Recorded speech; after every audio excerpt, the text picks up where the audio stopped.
ជំរាបសួរបងប្អូនសូមស្វាគមន៍មកកាន់ Channel Sleuk Teuy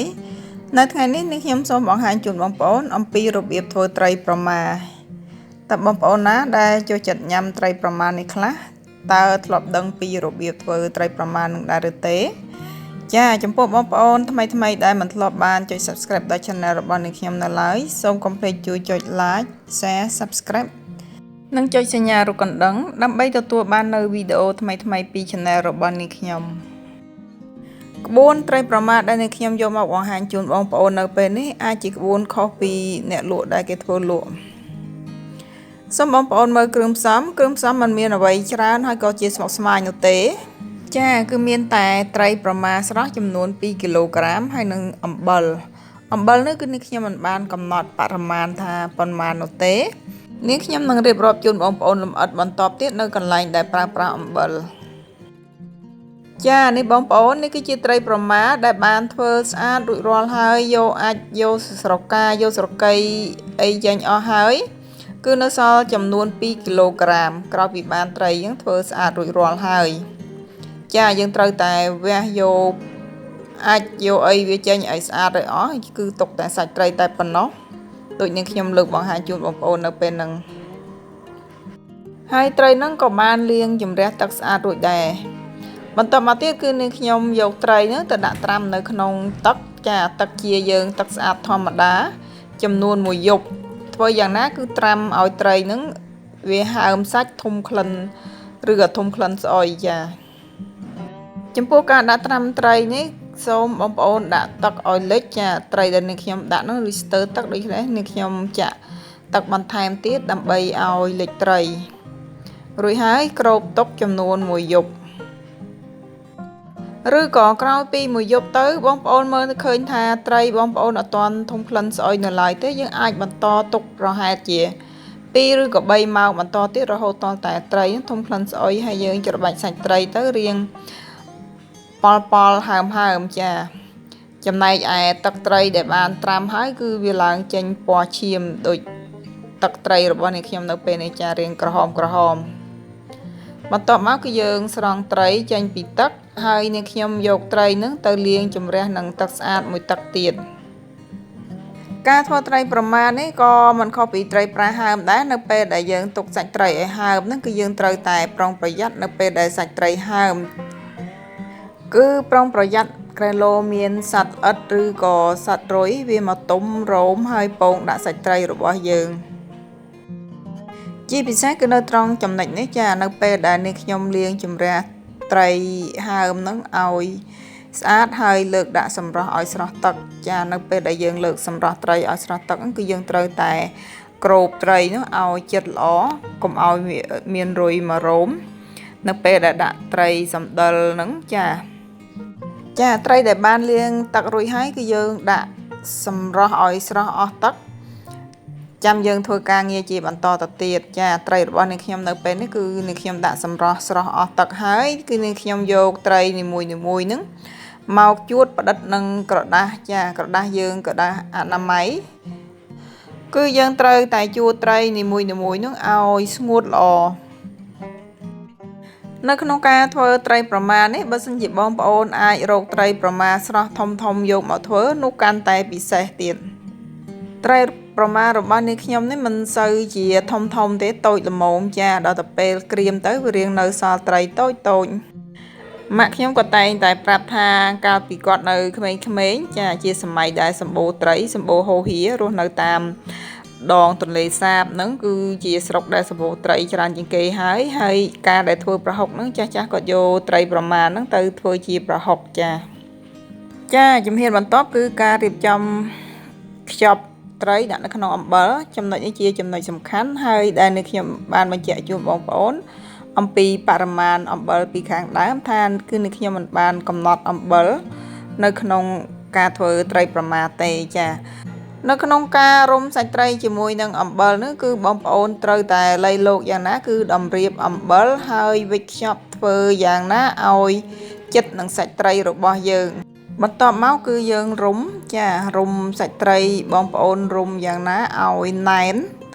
រុំរហូតដល់តែណែនសាច់ត្រីបានយើងឈប់រុំហើយយើងកាត់ថង់ផ្លាស្ទិកត្រឹមហ្នឹង ចាដោយសារថងវិចរបស់នាងខ្ញុំនឹងរៀងខ្លីជាងខ្លួនត្រីដូច្នេះនាងខ្ញុំរុំម្ដងផ្នែកក្បាលឲ្យចិត្តរួចហើយបានរុំផ្នែកកន្ទុយម្ដងទៀតឲ្យចិត្តឲ្យណែនបើសិនជាបងប្អូនមានថងដែលຂະຫນាតរៀងវែងគឺស្រួលឲ្យយើងរុំតែម្ដងទៅតែម្ដងនេះខ្ញុំបង្ហាញជូនបងប្អូនរបៀបរុំត្រីជាមួយនឹងអំបិលហ្នឹងពី3បន្តទៀតដើម្បីឲ្យបងប្អូនងាយស្រួលយល់ចាជាដំបូងគឺយើងទាញថងផ្លាស្ទិកនឹងមករួចហើយយើងរោយអំបិលក្រាលពីខាងក្រោមហើយដាក់ត្រីតម្រៀបពីលើនៅពេលដែលលើកត្រីដាក់លើអំបិលរួចហើយនៅត្រង់ចំណុចពោះត្រីក៏យើងត្រូវតែដាក់អំបិលចូលនៅក្នុងពោះត្រីដែរដើម្បីឲ្យអំបិលនឹងចូលជាតិនៅក្នុងខ្លួនត្រីបានសព្វល្អនេះខ្ញុំបញ្ជាក់ជូនបងប្អូនម្ដងទៀតនៅពេលដែលបងប្អូនលើកត្រីរុំជាមួយអំបិលនិងថង់ផ្លាស្ទិកហ្នឹងសូមបងប្អូនរុំត្រីឲ្យណែនចាយើងកុំស្ដាយថង់ផ្លាស្ទិកយើងរុំយ៉ាងណាគឺរុំឲ្យណែនល្អត្រីរបស់យើងនីមួយៗដូចនេះខ្ញុំបានបញ្ជាក់ជូនបងប្អូនពីខាងដើមវីដេអូហើយថាក្បួននៃការធ្វើត្រីប្រមាថដែលនេះខ្ញុំយកមកបង្ហាញជូនបងប្អូននៅពេលនេះគឺអាចជាក្បួនខុសពីក្បួនដែលគេធ្វើលក់ជាវិធីដែលយើងធ្វើងាយស្រួលនៅតាមផ្ទះសម្រាប់ញ៉ាំដោយខ្លួនឯងហើយខ្ញុំក៏មិនដឹងថាវិធីនៃការធ្វើត្រីប្រមាថដែលគេធ្វើលក់ហ្នឹងក៏គេធ្វើតាមវិធីបែបណានោះដែរតែចំពោះត្រីប្រមាថដែលនេះខ្ញុំធ្វើនៅពេលនេះគឺត្រីដែលស្ងួតហើយគឺមានក្លិនឈ្ងុយឆ្ងាញ់មែនតែនមិនចាញ់ត្រីដែលគេធ្វើលក់នៅតាមទីផ្សារនោះទេម្យ៉ាងទៀតត្រីដែលយើងធ្វើដោយខ្លួនឯងនេះគឺមានអនាម័យល្អមែនតែនមិនមានរុយឬក៏សត្វល្អិតណាមករោមនោះទេយើងធ្វើដោយផ្ទាល់ដៃដោយខ្លួនយើងគឺស្អាតតែម្ដងត្រីប្រមាណនេះនៅពេលដែលរួចរាល់ហើយគឺយើងអាចយកទៅកែច្នៃធ្វើជាម្ហូបជាច្រើនមុខបន្តទៀតដូចជាត្រីប្រមាចៀនត្រីប្រមាចំហុយឬក៏បងប្អូនអាចធ្លាប់ញ៉ាំសម្លប្រហើរទំពាំងដោយបង់ត្រីប្រមាជំនួសប្រហុកដែរឬទេចាបើបងប្អូនមិនធ្លាប់ទេនេះខ្ញុំសូមណែនាំមួយមុខនេះគឺពិតជាមានរសជាតិឈ្ងុយឆ្ងាញ់មែនតែននេះខ្ញុំសង្ឃឹមថាបងប្អូនក្រោយពីបានទស្សនាវីដេអូរបស់នាងខ្ញុំអំពីរបៀបធ្វើត្រីប្រមានឹងហើយបងប្អូននឹងអាចសាកល្បងធ្វើបាននិងលេងចង់ទិញត្រីប្រមាគេលក់ឲ្យមើលទៅ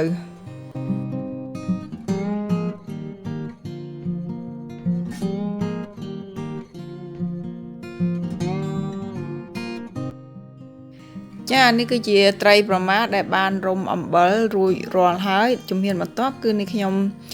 ចាប់ផ្ដើមយកខ្សែបងប្អូនអាចប្រើខ្សែអីក៏បានដែររួចហើយយកមកចងនៅត្រង់ចំណុចក្បាលរបស់ត្រីចាដើម្បីយើងដាក់ព្យួរចំពោះការចងនេះគឺបងប្អូនអាចប្រើទៅតាមជំនាញរបស់បងប្អូននៃការចងខ្សែចាគ្រាន់តែយើងលៃយ៉ាងណាចងឲ្យជាប់កុំឲ្យយើងដាក់ព្យួរត្រីទៅវារបូតតែប៉ុណ្ណោះចំណុចនេះក៏ជាចំណុចសំខាន់ដែរនៃការចងសំយ៉ុងដាក់ត្រីចុះហ្នឹងបងប្អូនអាចជ្រើសរើសចងផ្នែកក្បាលក៏បានផ្នែកកន្ទុយក៏បានក៏ប៉ុន្តែចំពោះនេះខ្ញុំក្រោយពីការដកពិសោធន៍ទៅឃើញថាវិធីនៃការចងត្រីព្យួរដោយដាក់កន្ទុយចុះក្រោមហើយក្បាលឡើងលើគឺជាវិធីដែលល្អជាងដែលយើងដាក់ក្បាលសំយ៉ុងចុះក្រោមពីព្រោះការដែលព្យួរដោយដាក់កន្ទុយចុះក្រោមនោះនឹងធ្វើឲ្យទឹកដែលមាននៅក្នុងខ្លួនត្រីហ្នឹងនឹងស្រក់ចុះមកខាងក្រោមស្រស់ទឹកអស់បានល្អត្រីដែលបានចងក្បាលរួចហើយគឺនេះខ្ញុំយកមកចងភ្ជាប់ជាមួយនឹងទំពក់ខោអាវបងប្អូនដែលធ្វើនៅតាមផ្ទះបងប្អូនអាចលៃលោកមើលសម្ភារៈដែលមាននៅក្នុងផ្ទះរបស់បងប្អូនលៃទៅតាមសម្ភារៈចុះត្រីដែលបានចងរួចហើយគឺនេះខ្ញុំយកទៅព្យួរគឺនេះខ្ញុំយកទៅដាក់នៅខាងក្រៅនៃផ្ទះបាយក៏ប៉ុន្តែនៅកន្លែងម្លប់ទេចាមិនបានយកទៅហាលថ្ងៃទេនេះខ្ញុំសូមបញ្ជាក់បងប្អូននៅត្រង់កន្លែងនេះគឺយើងយកទៅទុកនៅទីម្លប់ដោយនៅពេលដែលយើងដាក់ត្រីចងព្យួរនោះគឺយើងត្រូវតែយកកធុនឬក៏ធុងអីដាក់ត្រង់ពីខាងក្រោមត្រីដើម្បីឲ្យត្រីនោះវាស្រក់ទឹកចាយើងដាក់ធុងឬក៏ចានដែកត្រង់ទៅដើម្បីកុំឲ្យប្រឡាក់ផ្ទះរបស់យើងហើយធំក្លិនចានៅដំណាក់កាលដំបូងខ្ទង់ 4-5 ថ្ងៃដំបូងគឺធំក្លិនស្អុយបន្ទាប់មកក្រោយពេលដែលត្រីស្ងួតទៅគឺវាបាត់ធំក្លិនស្អុយហើយចា ត្រីនេះគឺនៅខ្ញុំទុកចោលរយៈពេល10ថ្ងៃគឺឃើញថាត្រីវាស្ងួតល្អនៅពេលដែលយកដៃត្រូវច្របាច់គឺសាច់ត្រីស្ងួតរឹងល្អមែនតើនៅពេលដែលលើកត្រីយកមកថតនោះគឺនេះខ្ញុំលើកយកមកខាងក្រៅដើម្បីឲ្យមានពន្លឺភ្លឺងាយស្រួលថតពីព្រោះនៅខាងក្នុងផ្ទះបាយរៀងងងឹតចាដូច្នេះបងប្អូនកុំឆ្ងល់ថានេះខ្ញុំយកត្រីមកហាលថ្ងៃឲ្យសោះ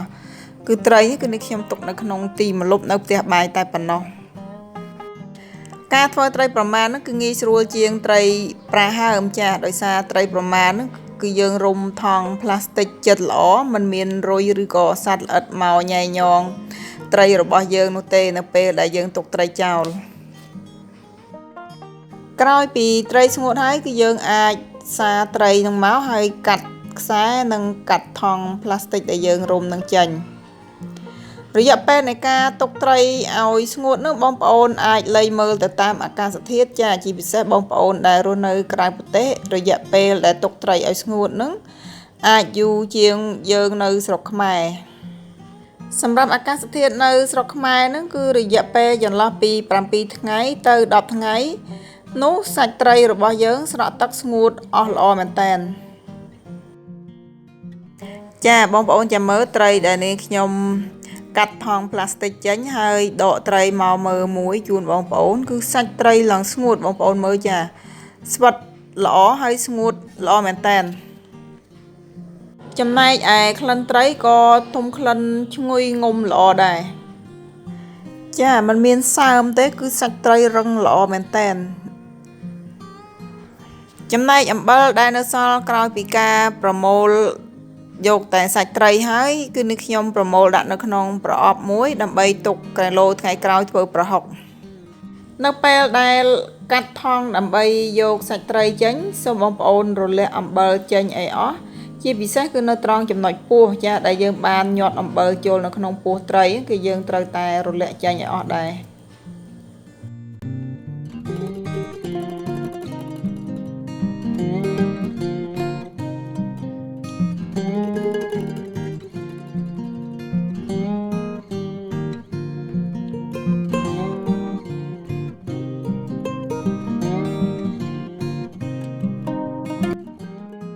ចាត្រីក្រោយពីយើងបានកាត់យកថង់អំបិលចេញរួចហើយគឺយើងចាប់ផ្ដើមយកត្រីមកជូតសម្អាតឲ្យជ្រះអំបិលឲ្យអស់ម្ដងទៀតឬក៏វិធីដែលងាយស្រួលបងប្អូនអាចកាន់ត្រីពីរនឹងមកចាដៃសងខាងគោះទៅគឺជ្រោះអំបិលអស់ហើយពីព្រោះសាច់ត្រីរបស់យើងវាស្ងួតល្អយើងគោះតែបន្តិចមកគឺអំបិលវាជ្រោះនេះបងប្អូនដូចនេះខ្ញុំបង្ហាញជូននេះគ្រាន់តែយកត្រីពីរមកគោះគ្នាមកគឺអំបិលវាជ្រុះចេញពីសាច់ត្រីអស់ហើយតែប៉ុណ្ណឹងគឺរួចរាល់ហើយបងប្អូនចាការធ្វើត្រីប្រមារបស់យើងនោះគឺមិនពិបាកទេចំណាយគ្រាន់តែយើងចំណាយពេលរៀងយូរបន្តិចប្រហែលតែ1សប្តាហ៍ទៅ10ថ្ងៃតែប៉ុណ្ណោះគឺយើងទទួលបានត្រីប្រមាដែលយើងធ្វើដោយខ្លួនឯងយ៉ាងមានគុណភាពនិងអនាម័យខ្ពស់ល្អមែនតើត្រីស្រស់ដែលយើងធ្វើចំនួន2គីឡូក្រាមនៅពេលដែលស្ងួតទៅនាងខ្ញុំថ្លឹងបាន1គីឡូ1ខាំតែប៉ុណ្ណោះចាគឺវាស្ងួតស្រក់អស់ទឹកល្អមែនតើនាងខ្ញុំកាត់ត្រីមួយជា3កំណាត់ហើយលើកជូនសាច់ត្រីដែលនាងខ្ញុំបានកាត់នឹងជូនបងប្អូនមើល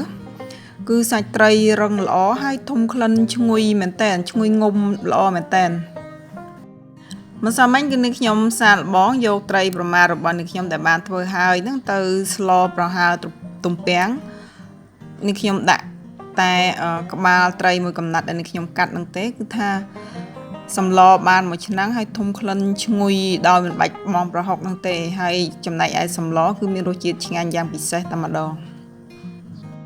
ដើម្បីទុកដាក់ត្រីឲ្យបានយូរហើយមិនធំក្លិនគឺនាងខ្ញុំយកត្រីនោះទៅរុំនៅក្នុងថង់ផ្លាស្ទិកយើងបន្តទៀតរុំត្រីនីមួយហើយយើងអាចរក្សាទុកនៅក្នុងទូទឹកកកឬក៏បងប្អូនអាចទុកនៅខាងក្រៅនៅក្នុងផ្ទះបាយយើងធម្មតាហ្នឹងក៏បានដែរចាដល់ទីបញ្ចប់ហើយរបៀបនៃការធ្វើត្រីប្រមាដែលនាងខ្ញុំបានបង្ហាញជូនបងប្អូនយ៉ាងលម្អិតជារបៀប homemade តែម្ដងដូច្នេះចំពោះបងប្អូនថ្មីដែលមិនធ្លាប់បានចុច Subscribe ដល់ Channel របស់នាងខ្ញុំសូមកុំភ្លេចជួយចុច Like Share និងចុចសញ្ញារូបកណ្ដឹងដើម្បីទទួលបាននៅវីដេអូថ្មីៗពី Channel របស់អ្នកខ្ញុំហើយក៏ដូចជាការផ្ដល់នៅកម្លាំងចិត្តដល់អ្នកខ្ញុំនៅក្នុងការផលិតវីដេអូថ្មីៗជូនបងប្អូនជាបន្តទៀតផងដែរសម្រាប់ពេលនេះអ្នកខ្ញុំសូមអរគុណសូមជម្រាបលាជួបគ្នានៅវីដេអូថ្មីៗក្រោយៗជាបន្តទៀត